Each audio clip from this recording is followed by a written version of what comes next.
Que a paz e a graça do nosso Deus e do nosso Senhor Jesus permaneça com todos. Amém, irmãos? Amém. Meus queridos, por favor, me acompanhem no livro de Isaías, capítulo 53.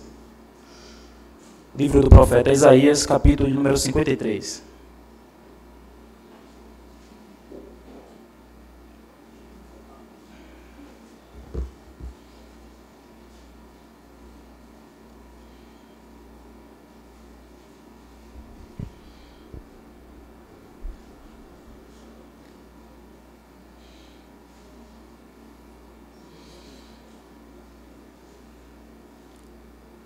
Isaías 53. Todos acharam? Amém. Diz assim o texto: Quem creu em nossa pregação, e a quem foi revelado o braço do Senhor? Porque foi subindo como renovo perante ele, e como raiz de uma terra seca. Não tinha aparência nem formosura. Olhámo-lo, mas nenhuma beleza havia que nos agradasse. Era desprezado e o mais rejeitado entre os homens, homem de dores e que sabe o que é padecer. E como um de que os homens escondem um rosto, era desprezado, e dele não fizemos caso. Certamente ele tomou sobre si as nossas enfermidades, e as nossas dores levou sobre si. E nós o reputávamos por aflito, ferido de Deus e oprimido.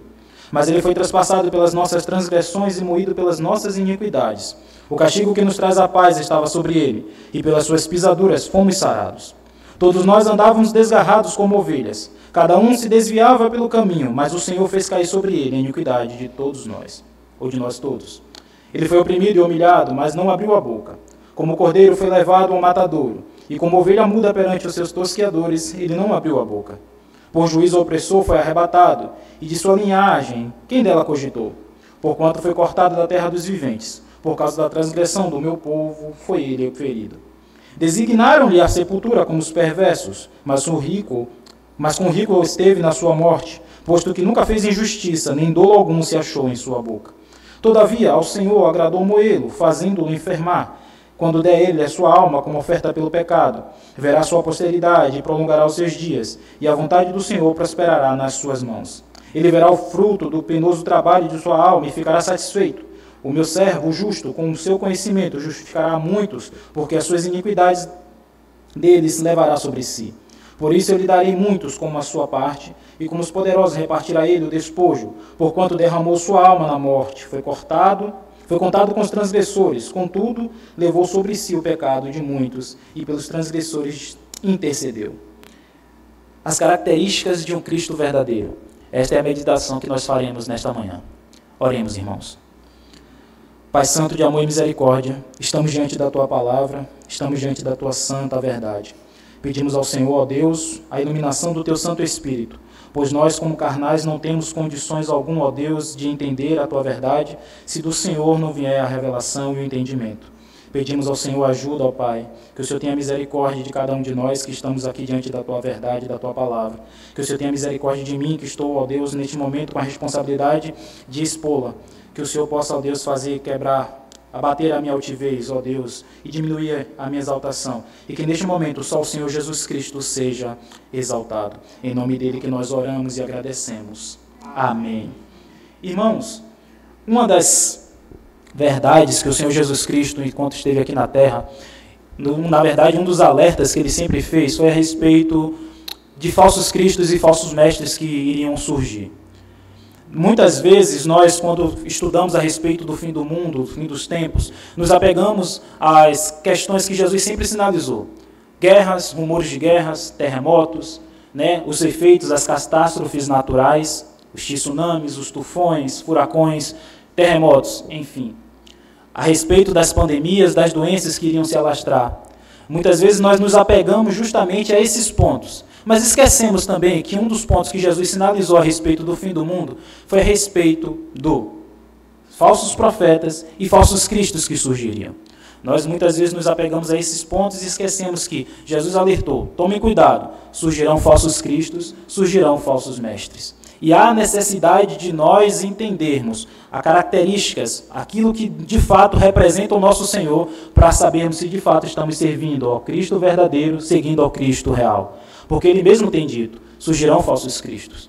Hoje, infelizmente, existem inúmeras denominações, inúmeras entidades religiosas que estão professando esse Cristo, que falam a respeito desse Cristo, que ensinam a respeito desse Cristo. Mas esse Cristo que está sendo ensinado, que está sendo pregado, é de fato o Cristo das Escrituras? É de fato o Cristo da Bíblia? Nós devemos nos estar atentos e vermos quais são de fato os referenciais que a Bíblia nos apresenta a respeito desse Senhor, para nós sabermos, traçarmos uma diretriz, sabermos se nós estamos corretamente andando e seguindo esse Senhor ou se nós estamos equivocados. É verdade, irmãos, que quando nós falamos do Cristo da Bíblia, isso pode gerar uma certa surpresa para muitas pessoas. É semelhante ao cenário que o apóstolo Paulo encontrou quando estava em Corinto, na Grécia, em Atenas, diante daquela multidão de pessoas idólatras. E ele se depara com aquelas monte de altares e lá está escrito, ao Deus desconhecido. Quando nós falamos do Jesus verdadeiro, isso parece uma surpresa para as pessoas. Mesmo aquelas que estão na igreja, mesmo aquelas que estão estudando a Bíblia, mesmo aquelas que estão recebendo uma porção da palavra de Deus cotidianamente. Isso parece ser uma surpresa. É um Deus desconhecido, é um Deus diferente, porque elas estão sendo instruídas, infelizmente, o que está sendo apresentado para elas, infelizmente, é um Cristo que não condiz com o Cristo da Bíblia. É uma caricatura. É um esboço, é uma sombra, mas que não condiz com o Cristo real, que não condiz com o Cristo verdadeiro, que não condiz com o Cristo que a própria palavra de Deus nos apresenta. Existem muitas caricaturas, que realçam determinados aspectos do Evangelho, realçam determinados aspectos da Bíblia, do Senhor Jesus, mas que não o caracterizam, não o ensinam, não mostram da maneira que de fato ele é. E aí a pergunta do profeta, ele começa dizendo, quem creu nessa pregação? Quem creu nesse Cristo? Quem creu nesse Cristo que é rejeitado? Quem creu nesse Cristo que foi levado ao matadouro como uma ovelha? Que foi levado perante os seus inimigos como um ser inofensivo, indefeso e que não tinha a quem recorrer? Quem crê nesse Cristo que, pela primeira característica que eu quero apresentar aos irmãos, não tinha nenhum atrativo para oferecer aos outros? O versículo 2 ao 3 diz assim, porque foi subindo como renovo perante ele, e como raiz de uma terra seca, não tinha aparência nem formosura. Olhámo-lo, mas nenhuma beleza havia que nos agradasse. Era desprezado e o mais rejeitado entre os homens, homem de dores e que sabe o que é padecer. E como um de que os homens escondem o rosto, era desprezado e dele não fizemos caso. Provavelmente o profeta Isaías está aqui retratando os momentos de dor e de sofrimento do Senhor Jesus. Os momentos retratando ali as sequelas que os açoites, as agressões, as punições que ele estava sofrendo por causa da sua prisão injusta. Os soldados escarnecendo, os soldados ali os agredindo com caniços, com porretes, a cruz encravando ali em sua cabeça, as chicotadas, desfigurando o corpo e a face do nosso mestre, tornando ele totalmente irreconhecível, indigno de ser olhado, indigno de ser apreciado, tornando o Senhor um ser desprezível, um ser que as pessoas olham e viram o rosto com vergonha, com uma sensação, um aspecto de rejeição. Mas também, irmãos, além disso, o nosso Cristo, ele não tem nada de atrativo não só na questão da sua aspecto, da sua figura física, mas daquilo que ele tem para oferecer para nós, mas daquilo que ele tem para oferecer para as pessoas. Infelizmente, as pessoas buscam a Cristo por aquilo que eles têm, pelo que ele tem de oferecer. É aquele atrativo físico. Muitos enfatizam as suas denominações por causa daquilo que Cristo pode dar. Venham para a minha igreja porque Cristo prospera. Venha para a minha igreja porque Cristo cura. Venha para a minha igreja porque Cristo liberta. Esses são os chamariz, os atrativos que as pessoas colocam nas suas denominações com o fim de atrair seus membros, atrair espectadores, atrair pessoas que vão ali abraçar a sua mensagem. Mas o Cristo que nós pregamos, o Cristo que nós servimos, é um Cristo que não tem atrativo físico nenhum para nos... E eu não estou falando aqui de aspecto de beleza, não estou falando aqui de porte físico, eu estou falando de renda, de trabalho, de estudos. Esse Cristo que veio ao mundo, ele não veio para nos oferecer essas coisas. Embora não seja errado nós buscarmos, embora não seja errado nós buscarmos uma melhora de vida com trabalho e com estudo, mas isso não foi o propósito do nosso mestre ao vir aqui para nós. Foi tanto que Jesus, uma vez, pego de surpresa não, mas uma pessoa se exaltou e disse, Senhor, seguir-te-ei para onde quer que fores. E Jesus responde, as aves dos céus têm ninhos e as raposas têm seus covis, mas o Filho do Homem não tem onde reclinar a cabeça. Será que de fato você está disposto a me seguir sabendo que eu não tenho nada de físico para lhe oferecer? Será que você está disposto a me seguir sabendo que eu não tenho nenhum bem material para acrescentar à sua renda?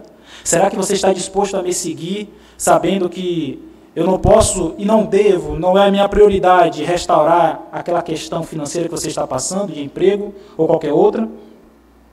Porque muitos seguem a Jesus com aquilo que ele quer, pode dar, e não por aquilo que ele é. Nós já estudamos aqui recentemente na EBD, onde uma multidão seguia Jesus Cristo procurando, porque ele anteriormente tinha multiplicado os pães, e as pessoas tinham se fartado. E eles chegaram diante de Jesus e perguntaram: mestre, onde o Senhor estava?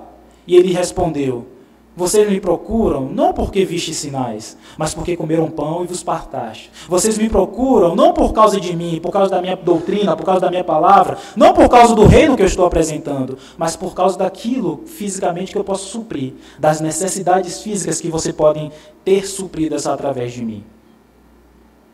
Esse é o Cristo que nós servimos, irmãos, um Cristo que não tem atrativos físicos. Um Cristo que não veio aqui para completar a nossa conta bancária. Um Cristo que não veio para resolver questões financeiras ou de saúde, embora ele tenha poder para isso e não seja ilícito nós clamarmos a Deus: Senhor, me ajude nessa área, me ajude nesse momento, nessas dificuldades. Porque muitos enfatizam isso, pegam esse Cristo e tornam ele como um Cristo real, que deve ser fundamentado a sua fé, a sua esperança, sabendo que o maior propósito do Senhor Jesus Cristo não foi esse. Não foi trazer a mudança de vida aqui na terra. Ele sempre apresentou um reino onde habita a justiça, um reino que não pode ser comparado com este reino aqui da terra. É tanto que ele manda nós acumularmos os nossos bens, os nossos tesouros, não aqui na terra, porque a traça e a ferrugem corrói, mas nos céus, onde lá o roubo não existe, a traça não consome e a ferrugem não destrói. Um Cristo que nós servimos é um Cristo que não tem atrativos físicos para nos oferecer. Ele ainda vai além de não ter aquilo que nós, além de não ter algo para nos oferecer, sabe o que ele diz, irmãos? Ele manda nós pegarmos aquilo que temos e renunciarmos. Quem consegue seguir um Cristo como esse? Porque ele falou uma certa vez: se vocês querem ser verdadeiros meus discípulos, aqueles que não renunciaram a tudo quanto têm, não podem ser meu discípulo. Agora fica mais estreito servir a esse Cristo. Porque além de não ter aquilo que nos completa, ele diz: olha, o que você tem, abra mão por amor de mim. Não foi isso que ele fez com o jovem rico? Senhor, que fareis para herdar a vida eterna? E Jesus diz: cumpre os mandamentos, ama a teus pais. E ele responde: não, Senhor, eu tenho cumprido isso desde a minha mocidade, desde menino. Eu tenho sido instruído pelos meus pais, pelos meus mestres. E Jesus diz: falta uma coisa, vende tudo o que tem, e você terá um tesouro no reino dos céus. E isso abalou com aquele homem, deixou ele abalado, a ponto de ele rejeitar a salvação em Cristo Jesus, o maior bem, a maior riqueza que ele estava buscando, que era justamente a vida eterna, mas o tesouro deste mundo falou mais alto e ele acabou virando as costas. E Jesus diz: quão difícil entrar no reino dos céus aqueles que se apegam às riquezas, aqueles que são ricos. Porque o Jesus, ele não tem nada de físico para nos oferecer. Versículo 4. Certamente ele tomou sobre si as nossas enfermidades, as nossas dores levou sobre si, e nós o reputávamos por aflito, ferido de Deus e oprimido. Mas ele foi traspassado pelas nossas transgressões e moído pelas nossas iniquidades. O castigo que nos traz a paz estava sobre ele, e pelas suas pisaduras nós fomos sarados. Nós temos que entender, irmãos, que o Cristo que nós servimos, que a característica desse Cristo, é um Cristo inocente.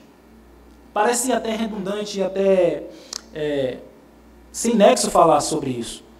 Mas um Cristo que é abnegado totalmente a suportar a ira de Deus por causa do pecado da humanidade. Porque ele não merecia. Porque ele não tinha nenhum direito de suportar aquilo por nós. Mas ele, com um amor incondicional, um amor abnegado, suportou na cruz as nossas ofensas, suportou na cruz as nossas dores, suportou na cruz o peso da ira de Deus que estava destinado a nós. Ele foi transpassado pelas nossas transgressões e moído pelas nossas iniquidades. O castigo que nos traz a paz estava sobre ele, e pelas suas pisaduras nós fomos sarados. É importante entender, irmãos, que Fomos nós que levamos Jesus à cruz. Fomos nós que o penduramos no madeiro. Fomos nós que o executamos. Não foi Jesus que foi preso, não foi Pilatos, com a autoridade que ele tinha na época, que o condenou. Pelo contrário, além de ser uma permissão do próprio Deus, além de ser um propósito do próprio Deus, o que levou Jesus à cruz foi os nossos pecados. E esse é o Cristo que nós servimos. Um Cristo, e essa é uma característica do Cristo que nós servimos, um Cristo que foi entregue injustamente. Um Cristo que foi condenado de forma injusta. Todos nós andávamos desgarrados como ovelhas.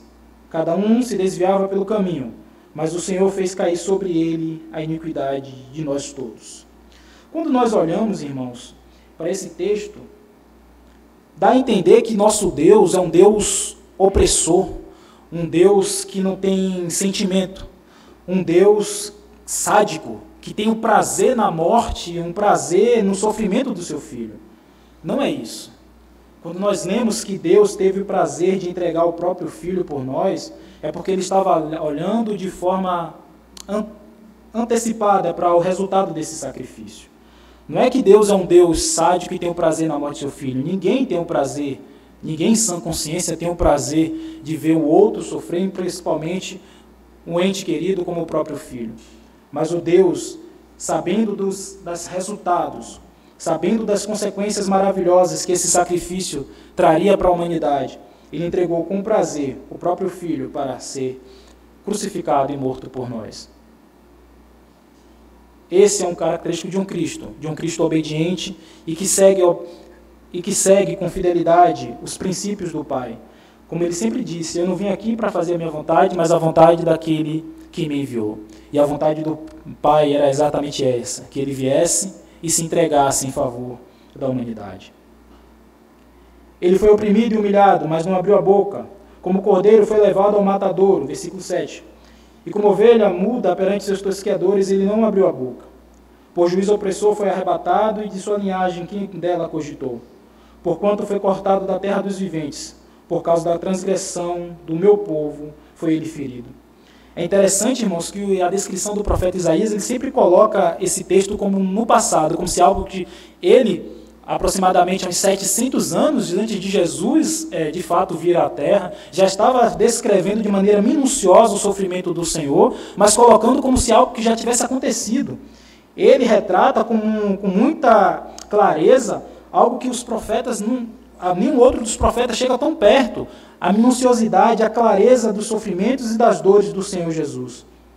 A minuciosidade daquilo que ele suportou em prol da humanidade, dos nossos pecados. Ele foi oprimido e humilhado, mas não abriu a boca. É a simplicidade. Não um gesto, irmãos, de pessoa que aceita o sofrimento porque se considera culpado e não tem o que argumentar. Mas o gesto de uma pessoa simples, de uma pessoa humilde que está ali ciente de que esse resultado vai trazer frutos, como nós veremos daqui a pouco. Não como aquele que busca a todo tempo algum meio para tentar fugir da condenação. Ele simplesmente aceita, ele simplesmente de forma resoluta, de forma firme, entende o papel dele naquele momento, e ele não luta, ele não briga para fugir dali. Ele não luta para escapar daquilo que está sendo proposto, que é a cruz, que é o escárnio, que é a dor, que é a vergonha. Por isso, ou melhor, versículo 8, por juízo opressor foi arrebatado, e de sua linhagem quem dela cogitou? Porquanto foi cortado da terra dos viventes, por causa da transgressão do meu povo, foi ele ferido. Por mais que seja confrontador, por mais que seja doloroso, indigesto, desconfortante, é sempre nós bom lembrarmos, e a palavra de Deus faz sempre isso. A iniquidade de nós todos, por causa da transgressão do meu povo, as nossas iniquidades, a Bíblia é taxativa, é o nosso pecado, foi o nosso erro, foram as nossas falhas, foram as nossas transgressões que conduziram o Senhor para aquele momento de dor e de sofrimento. Mas isso tem um resultado, irmãos. Isso tem uma consequência. O versículo 11 diz: e ele verá o fruto do penoso trabalho de sua alma e ficará satisfeito. O meu servo justo, com seu conhecimento, justificará muitos, porque as iniquidades deles levará sobre si. Jesus, naquele momento, nós podemos imaginar, calado, mas pode-se imaginar que Jesus estava olhando lá na frente o resultado daquele sacrifício, o resultado daquela dor, daquele momento de angústia. Ele estava olhando o resultado, que ele conseguiria comprar para si, com seu sangue, toda a tribo, nação e língua. E ele ficaria satisfeito. É semelhante, se nós pudermos fazer uma comparação, a nós que nos dedicamos, nos empenhamos para conseguir determinada coisa, empenhamos uma energia tão grande, um esforço tão grande, e quando nós conseguimos, nós olhamos para trás e, poxa, valeu a pena. Valeu o esforço. Vale a pena o esforço, a dedicação, o empenho. Vale a pena a entrega. Vale o empenho. Vale a pena empregar aqueles recursos, aquela energia. É mais ou menos nesse sentido que Jesus olha e diz: valeu a pena o meu sacrifício. O quanto foi benéfico. O quanto representa esse sacrifício para a humanidade. Jesus olhar e ver que ele conseguiu comprar, só ele conseguiu comprar para si todo o povo, nação e língua, com seu sangue. É o resultado de um trabalho penoso, mas que vai deixá-lo satisfeito. E muitas vezes assim conosco, irmãos, nós dedicamos, nos empenhamos, é penoso, é doloroso. A vida cristã é assim, um momento de trabalho, de dificuldade, mas lá na frente nós poderemos olhar para trás e dizer que valeu a pena também o esforço. Valeu a pena a dificuldade, valeu a pena, como Jesus nos orienta, ser fiel até a morte e recebermos a coroa da vida. Valeu a pena cada dedicação, muitas vezes tempos e tempos de joelhos no chão pedindo ao Senhor misericórdia, piedade, que nos livre, que nos conduza por bom caminho. Porque naquele tempo, quando nós de fato entendermos o propósito de Deus, nós vamos ver, valeu a pena. O versículo 12. Por isso eu lhe darei muitos com a sua parte, com os poderosos repartirá ele o despojo, porquanto derramou sua alma na morte. Foi contado com os transgressores, contudo levou sobre si o pecado de muitos, e pelos transgressores intercedeu. Um Cristo que não tem atrativo, um Cristo que não tem ofertas físicas para nos oferecer, para nos dar, para nos atrair para ele, a não ser o seu amor, a sua palavra, a sua bondade, a sua misericórdia. Um Cristo que se entrega de maneira incondicional, suporta as ofensas, as iniquidades. Um Cristo que suporta o peso da ira de Deus que estava destinada a nós. Um Cristo que compreende que esse resultado é favorável, vê o resultado do seu trabalho e fica satisfeito. Um Cristo que compra muitos. Um Cristo que consegue salvar pecadores. Um Cristo que consegue livrar da morte aqueles que estavam destinados à ira de Deus. Esse Cristo pode ser um Cristo indiferente. Um Cristo não tão conhecido pela maioria das pessoas, mas é um Cristo que deve ser lembrado, um Cristo que deve ser continuamente trazido à nossa memória, por quem Ele é e por que Ele fez em cada um de nós, por aquilo que Ele fez em favor da igreja, porque com o seu sangue Ele comprou a igreja, porque com o seu sangue Ele nos comprou. Esse Cristo, Ele deve ser lembrado continuamente, porque na última vez que eu estive aqui falando sobre os efeitos da cruz de Cristo, foi justamente isso que o profeta Isaías estava retratando.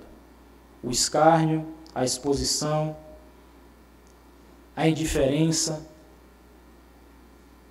a rejeição, o momento de tentação que o próprio Jesus sofreu ali na cruz, onde as pessoas diziam: se você é filho de Deus, se de fato você é o filho de Deus, desce da cruz e nós creremos em você. E graças a Deus ele não seguiu esse momento, ele não deu ouvidos àquela tentação. Se ele descesse da cruz, certamente nós hoje não teríamos a oportunidade de estudarmos a sua palavra, não teríamos a oportunidade de termos acesso irrestrito à presença de Deus, não teríamos a oportunidade de lembrarmos desse sacrifício, não teríamos a oportunidade de louvá-lo, porque nós estaríamos naquele momento suportando as consequências das nossas próprias iras, da nossa própria falha. Mas graças a Deus que Jesus Cristo veio, graças a Deus que Jesus Cristo suportou por nós todos esses flagelos, todas essas dificuldades, para que nós hoje tivéssemos a oportunidade de sermos chamados filhos de Deus. As características de um Cristo verdadeiro. Que essas características do nosso Mestre estejam sempre em nossas mentes. Lembrando, irmãos, que por mais que seja difícil a jornada cristã, é seguindo os passos desse Mestre que não se apega às questões terrenas, que fala sempre do reino, que se entrega de forma pura e simples ao nosso Deus, que nós também seremos recompensados, assim como o próprio Cristo, ele foi recompensado pelo seu trabalho. E nossa recompensa é, lógico, a vida eterna, mediante Ele, o nosso Senhor Jesus. Que o Senhor nos abençoe e aplique a sua palavra em nós. Oremos, irmãos.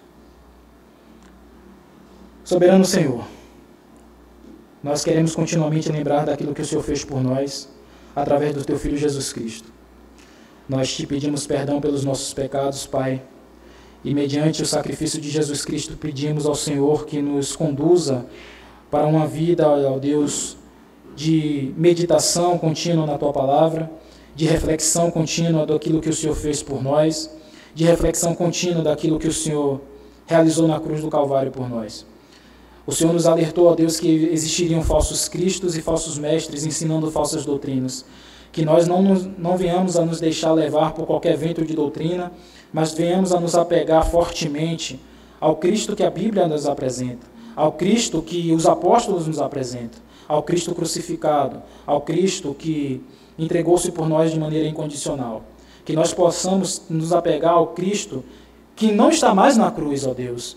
O Cristo que venceu a morte, o Cristo que na cruz cancelou todos os escritos de dívida que pesava sobre nós, mas que hoje não está mais na cruz, está à destra do Deus vivo, intercedendo por cada um de nós. Que nós possamos lembrar sempre desse Cristo, que esse Cristo possa nos guiar continuamente, iluminando os nossos caminhos, iluminando os nossos passos, para que nós não venhamos desviar nem para a esquerda nem para a direita. Que verdadeiramente nossos olhos estejam fitos no autor e consumador da nossa fé, Jesus Cristo. É esse Cristo verdadeiro que nós queremos servir. A esse bom pastor, aquele que nós, como ovelhas, se ouvirmos a sua voz, de forma alguma deixaremos de reconhecê-lo. Que o Senhor nos ajude, ó Pai, em nossa caminhada, sabendo das nossas lutas e dificuldades, mas que nós nos apeguemos a cada dia ao Senhor e na sua palavra, para que possamos permanecer firmes no dia mau e naquele grande dia, ó Pai, onde estaremos diante do Senhor, podermos receber a coroa inacessível da glória. Nosso maior desejo, nosso maior anseio é ouvir do Senhor: vinde, benditos do meu Pai, tomai posse do reino que vos está preparado desde a fundação do mundo. Que o Senhor nos ajude, ó Deus, para que alcancemos esse glorioso dia, o dia de estarmos com o Senhor, nos novos céus e nova terra, onde habita a justiça. Que o Senhor assim nos ajude, em nome de Jesus. Amém.